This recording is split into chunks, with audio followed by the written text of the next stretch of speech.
Muy bien, entonces, un pequeño resumen. Lo que a nosotros nos interesa es poder medir con el osciloscopio una señal senoidal.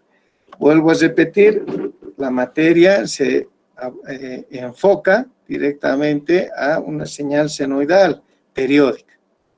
No estamos trabajando con señales cuadradas, ni dientes de sierra, ni triangulares, ni exponenciales, ni logarítmicas, nada. Solamente estamos trabajando con una señal senoidal. Entonces, nuestro objetivo es que ustedes aprendan a medir con el osciloscopio, el generador de señales, una señal senoidal, y podamos entender cómo se comporta la función o representar la función en papel. Entonces, ya habíamos visto que la parte vertical hace referencia al voltaje y la parte horizontal al tiempo.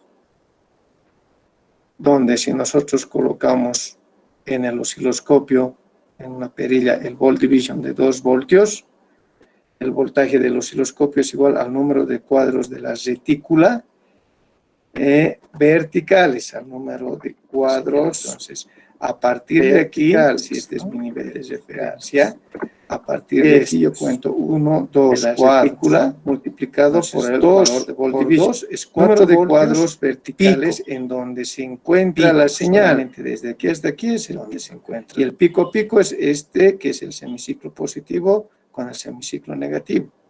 Entonces va a ser 8 voltios, pico a pico. Pero el voltaje pico, que es el con el que yo trabajo, es 2. El periodo, el tiempo, también se le llama periodo, ¿no? Entonces, toda la señal senoidal hasta donde se vuelve a repetir. Entonces, a partir de aquí hasta aquí hay un ciclo. ¿Cuántos cuadros hay? 1, 2, 3, 4 cuadros multiplicados por el valor del time division. 4 por 2 milisegundos, 8 milisegundos.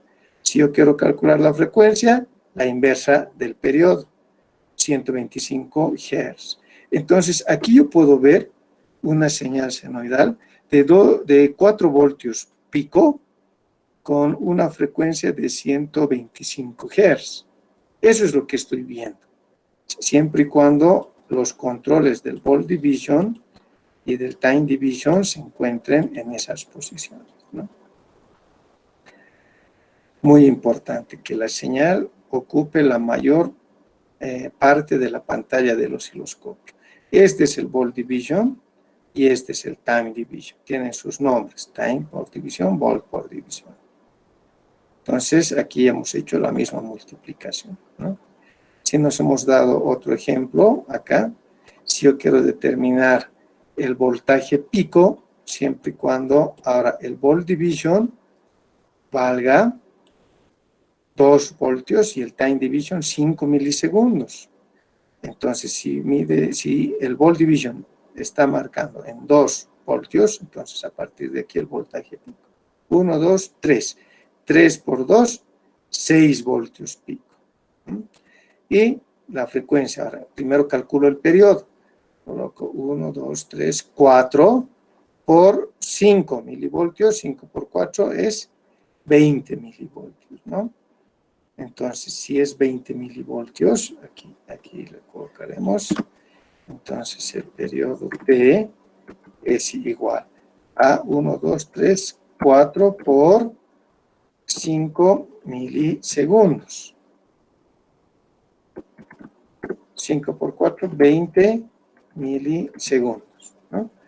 Es el periodo. La frecuencia es la inversa del periodo. Entonces, la frecuencia aquí va a ser igual a la inversa. 1 dividido entre el periodo. Y eso me da igual a 1 dividido entre 20 milisegundos. Igual a 50 Hz. Entonces, yo estoy viendo una señal de 6 voltios pico con una frecuencia de 50 Hz. Pero aquí entra nuestro concepto de frecuencia angular. La frecuencia angular, muy importante, es 2pi por la frecuencia, unidades radianes sobre segundo. Entonces, 2 por pi, 2 por 3.14 por 50, o sea, va a ser así, ¿no? Va a ser 2 por pi por 50, esto va a ser igual a 314 radianes sobre segundo.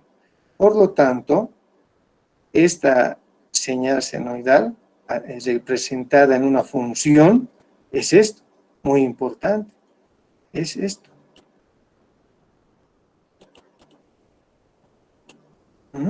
Es 6 por el seno de omega. Omega es 314 por T voltios. Eso es lo que nosotros necesitamos determinar. Ver una señal senoidal y determinar cuánto es su voltaje pico. Si alguna vez les voy a pedir voltaje pico a pico o voltaje pico, voltaje eficaz, su frecuencia angular, su frecuencia natural, por ejemplo, que es 50 Hz.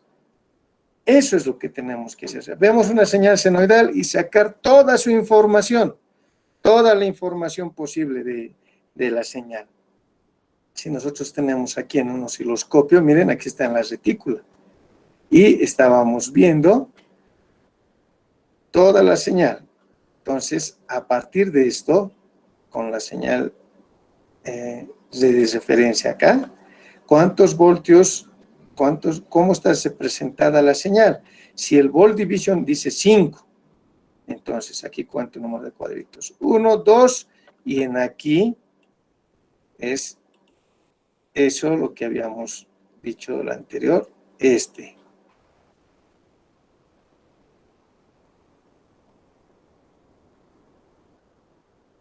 Vamos a colocarlo más rectito que se pueda.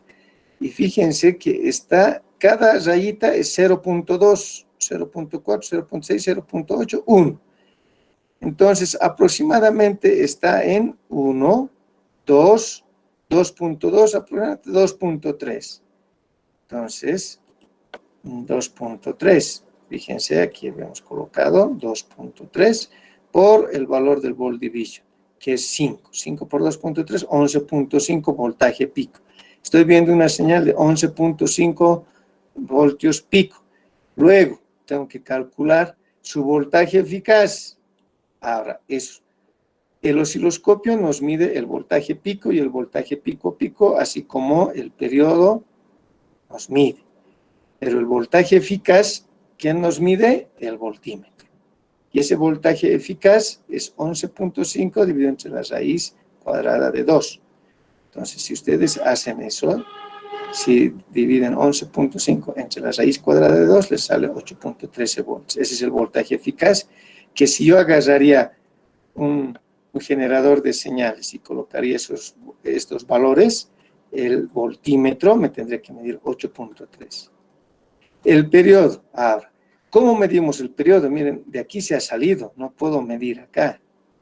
Entonces, yo puedo agarrar y hacer lo siguiente, ¿no?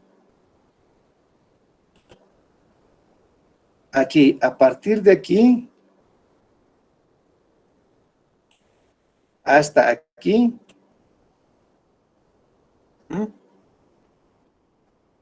es un ciclo. Luego se vuelve a repetir.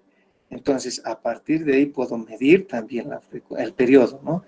1, 2, 3, 4, 5. 5 cuadros horizontales, exactos.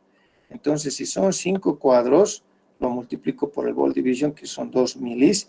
5 por 2 milis es 10 milisegundos, ¿no? Aquí.